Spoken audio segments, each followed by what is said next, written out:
नमस्कार, मैं हूं आपके साथ देवेंद्र सिंह। आज हम बात करेंगे भारतीय अर्थव्यवस्था में आत्मनिर्भर भारत और वस्त्र उद्योग के बारे में। वैश्विक महामारी कोविड-19 के कारण प्रारंभ हुए आर्थिक संकट से निपटने के लिए सरकार ने भारतीय अर्थव्यवस्था को रीबूट पुनर्जीवित करने के लिए विकास की रणनीति के रूप में आत्मनिर्भरता को अपनाया। यह आर्थिक परिदृश्य के साथ ही अन्य सभी पहलुओं को एक मजबूत राष्ट्र के रूप में उभरने के लिए भारत की अंतर्निहित शक्तियों के उपयोग के बारे में है। हालांकि सरकार को उन क्षेत्रों पर भी ध्यान देना चाहिए जो पहले से आत्मनिर्भर है और सहायता मात्र से ही वैश्विक बाजार में बड़ी भूमिका निभा सकते हैं। वस्त्र उद्योग ऐसे क्षेत्र का एक ज्वलंत उदाहरण है। निश्चित रूप से वस्त्र उद्योग भारतीय अर्थव्यवस्था के सबसे पुराने उद्योगों में से एक है, लेकिन यह भी एक तथ्य है कि भारतीय वस्त्र उद्योग को बांग्लादेश और वियतनाम जैसे कई छोटे वैश्विक प्रतिभागियों के साथ कड़ी प्रतिस्पर्धा का सामना करना पड़ रहा है। तो अब हम जानेंगे भारतीय वस्त्र उद्योग के बारे में। भारतीय वस्त्र उद्योग अपनी समग्र मूल्य श्रृंखला, मजबूत कच्ची सामग्री और सशक्त विनिर्माण क्षमता के कारण विश्व के बड़े वस्त्र उद्योगों में महत्वपूर्ण स्थान रखता है। इस उद्योग की विशिष्टता इसके व्यापक विस्तार में है। जहां एक तरफ गहन पूंजी वाले मेल उद्यम हैं, वहीं दूसरी ओर सूक्ष्म कारीगरी वाले हस्तशिल्प उद्योग हैं। मेल क्षेत्र 50 मिलियन स्पिंडल और 8,42,000 रोटर्स से अधिक की संस्थापित क्षमता वाली 3400 वस्त्र मिलें के साथ विश्व में दूसरे स्थान पर है। हथकरघा, हस्तशिल्प और छोटे स्तर की विद्युत करघा इकाई जैसे परंपरागत क्षेत्र ग्रामीण एवं अर्ध शहरी क्षेत्रों में लाखों लोगों के लिए रोजगार के बहुत बड़े स्रोत हैं। भारतीय वस्त्र उद्योग के कृषि तथा देश की संस्कृति और परंपरा के साथ नैसर्गिक संबंध है, जो घरेलू और निर्यात बाजारों दोनों के लिए उपयुक्त उत्पादकों के बहुआयामी विस्तार को संभव बनाते हैं। अब वस्त्र उद्योगों को दो भागों में विभाजित किया जा सकता है: असंगठित क्षेत्र और संगठित क्षेत्र।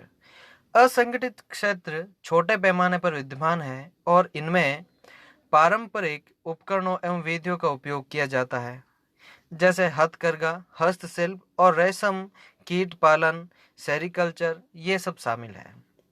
संगठित क्षेत्र में आधुनिक मशीनरी और तकनीक का उपयोग किया जाता है, जिसमें कताई, परिधान और पोशाक निर्माण जैसे कार्य शामिल है। वस्त्र उद्योग महत्वपूर्ण क्यों है, इसे समझते हैं। वस्त्र उद्योग मूल्य के रूप में उद्योग के आउटपुट में 7%, भारत की जीडीपी में 2% तथा देश की निर्यात आय में 12% का योगदान देता है। वस्त्र उद्योग कृषि के बाद प्रत्यक्ष रूप से 10 करोड़ से अधिक लोगों को रोजगार प्रदान करता है। उल्लेखनीय है कि नीति आयोग के विजन डॉक्यूमेंट के अनुसार अगले 7 वर्षों में यह क्षेत्र 130 मिलियन रोजगार मुहैया कराएगा। वस्त्र उद्योग एक ऐसा क्षेत्र है जो कृषि और उद्योग के बीच सेतु का कार्य करता है। कपास की खेती हो या रेशम का उत्पादन हो, इन उद्योग पर वस्त्र उद्योग निर्भर करता है। इसलिए ये दोनों उद्योग वस्त्र उद्योग से जुड़े हुए हैं। वस्त्र उद्योग भारतीय अर्थव्यवस्था के लिए औद्योगिक उत्पादन, रोजगार सृजन और निर्यात से प्राप्त आय में महत्वपूर्ण योगदान देता है। उद्योग में कपास, प्राकृतिक और मानव निर्मित फाइबर, रेशम आधारित वस्त्र, हाथ से बुना हुआ परिधान और अन्य परिधान भी शामिल है। भारत वर्तमान में वस्त्रों के कुल वैश्विक निर्यात में लगभग 4.5% की हिस्सेदारी रखता है। वस्त्र उद्योग न केवल लाखों परिवारों का पेट भरने के काम आता है, बल्कि यह पारंपरिक कौशल और विरासत का भंडार होने के साथ साथ हमारी संस्कृति का भी वाहक है। अब वस्त्र उद्योग के लिए क्या क्या समस्याएं आ रही हैं, उनको समझते हैं।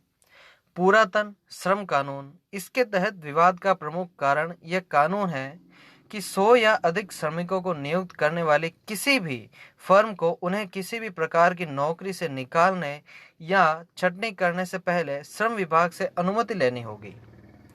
लोगों को काम पर रखने और काम से निकालने की प्रक्रिया में लचीलापन लाने के लिए औद्योगिक विवाद अधिनियम 1947 जैसे श्रम कानूनों में संशोधन किया जाना चाहिए। ऐसी फार्मों के आकार पर परिसीमन किया जाना चाहिए जिनके लिए रोजगार को समाप्त करने से पहले श्रम विभाग से अनुमति लेने की आवश्यकता नहीं है, और सभी फार्मों की दक्षता को प्रोत्साहित करने के मामले में निर्णय लेने की छूट दी जानी चाहिए। दूसरी समस्या है मुक्त व्यापार समझौते। दक्षिण एशिया मुक्त व्यापार समझौता जैसे कुछ प्रमुख मुक्त व्यापार समझौतों ने बांग्लादेश जैसे देश को भारत के साथ प्रतिस्पर्धा करने में सहायता प्रदान की, जिन्हें भारतीय बाजार तक पहुंचने के लिए शून्य शुल्क देना होता है।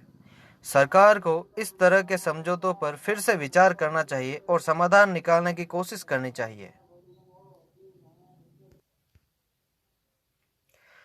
फिर अगली समस्या है सब्सिडी वितरण में देरी। उद्योग संचालन को आधुनिक बनाने में मदद करने के लिए प्रौद्योगिक उन्नयन कोष योजना के तहत सब्सिडी के वितरण में तेजी लानी जरूरी है। अगली समस्या है कर संरचना के मुद्दे। जटिल वस्तु एवं सेवा कर संरचना घरेलू और अंतर्राष्ट्रीय बाजारों में वस्त्रों को महंगा और अप्रभावी बना देता है। फिर पुरानी तकनीक। भारतीय वस्त्र उद्योग की नवीनतम प्रौद्योगिकी तक पहुंच की सीमाएं हैं और प्रतिस्पर्धी बाजार में वैश्विक मानकों को पूरा करने में विफलताएं हैं। फिर निर्यात की समस्या है। वस्त्र उद्योग का निर्यात पिछले 6 वर्षों से 40 अरब डॉलर के स्तर पर स्थित रहा है। फिर मानकों का अभाव है। भारत में परिधान इकाइयों का औसत आकार 100 मशीनों का है, जो बांग्लादेश की तुलना में कम है, जहां प्रति कारखाने में औसतन कम से कम 500 मशीनें हैं। विदेशी निवेश का भी अभाव है। विदेशी निवेशक उपयुक्त चुनौतियों के कारण वस्त्र उद्योग में निवेश करने के लिए बहुत उत्साहित नहीं है, और ये एक चिंता का विषय है। कोविड-19 महामारी से उपजी हुई परिस्थिति से निपटने के लिए वस्त्र उद्योग को अत्यधिक विदेशी निवेश की आवश्यकता है। अब इन सारी समस्याओं के समाधान के क्या क्या प्रयास हैं? भारत के विकास को समावेशी और प्रतिभागी बनाने के लक्ष्य को ध्यान में रखते हुए सरकार का मुख्य जोर वस्त्र क्षेत्र में सर्वश्रेष्ठ विनिर्माण अवसंरचना का निर्माण करना, नवाचार को बढ़ावा देने वाली प्रौद्योगिकी का उन्नयन करना और कौशल तथा परंपरागत शक्तियों को बढ़ाकर वस्त्र विनिर्माण में वृद्धि करने के लिए ये कुछ प्रयास किए जा रहे हैं, जो अपन डिस्कस करेंगे। यह है श्रम कानून में सुधार, ड्यूटी ब्रोकेज कवरेज में वृद्धि, प्रौद्योगिकी उन्नयन, एकीकृत कौशल विकास योजना, वस्त्र उद्योगों के कामगारों हेतु आवास और शैक्षिक सुविधाएं। कोविड-19 से उपजी हुई परिस्थितियों से निपटने के लिए विभिन्न राज्य सरकारों ने श्रम कानूनों में व्यापक सुधार किए हैं, जिसमें यूपी, मध्य प्रदेश, गुजरात और बिहार प्रमुख हैं। ड्यूटी ब्रोकेज कवरेज में वृद्धि यह अपनी तरह की पहली योजना है जिसके तहत राज्य यदि लेवियों के रूप में पुनः अदायगी नहीं कर पाया तो उसकी अदायगी केंद्र सरकार द्वारा की जाएगी। प्रौद्योगिकी उन्नयन, संशोधित प्रौद्योगिकी उन्नयन निधि योजना के तहत वर्ष 2022 तक लगभग 95,000 करोड़ रुपए के नए निवेश को प्रेरित करने तथा लगभग 35 लाख लोगों के लिए रोजगार के सृजन का लक्ष्य रखा गया है। वस्त्र क्षेत्र में कुशल श्रम शक्ति की कमी को दूर करने के उद्देश्य से वस्त्र मंत्रालय 15 लाख अतिरिक्त कुशल श्रम शक्ति उपलब्ध करने के लिए एकीकृत कौशल विकास योजना का क्रियान्वयन कर रहा है, जिसके लिए सरकार ने 300 मिलियन अमेरिकी डॉलर आवंटित किए हैं। वस्त्र कामगारों की आवास योजना की शुरुआत 12वीं पंचवर्षीय योजना के दौरान किया गया। इस योजना का उद्देश्य उद्योगों के कामगारों को उद्योगों के उच्च बहुलता वाले क्षेत्र में नजदीक सुरक्षित, पर्याप्त और सुविधाजनक आवास उपलब्ध करवाना है। बुनकरों को उनके अनुकूल शैक्षणिक सेवा उपलब्ध करवाने के लिए इग्नू तथा राष्ट्रीय मुक्त विद्यालय संस्थान के साथ समझौते ज्ञापन पर हस्ताक्षर किए गए, जिसके तहत मंत्रालय SC ST BPL एवं महिला बुनकरों के मामले में फीस का 75% उपलब्ध कराएगी। अब इन समस्याओं से आगे की राह क्या है कि संगठित क्षेत्र में विस्तार, भारत वस्त्र उद्योग के लिए मेगा परिधान पार्क और सामान्य बुनियादी ढांचा स्थापित करके इस क्षेत्र को संगठित कर सकता है। आधुनिकीकरण एक आगे की राह है। सरकार का मुख्य फोकस अब प्रचलित मशीनरी और प्रौद्योगिकी के आधुनिकीकरण पर होना चाहिए। यह वस्त्र उद्योग के उत्पादन और उत्पादकता दोनों ही बढ़ाने में सहायता करेगा, जिससे निर्यात भी बढ़ाया जा सकता है।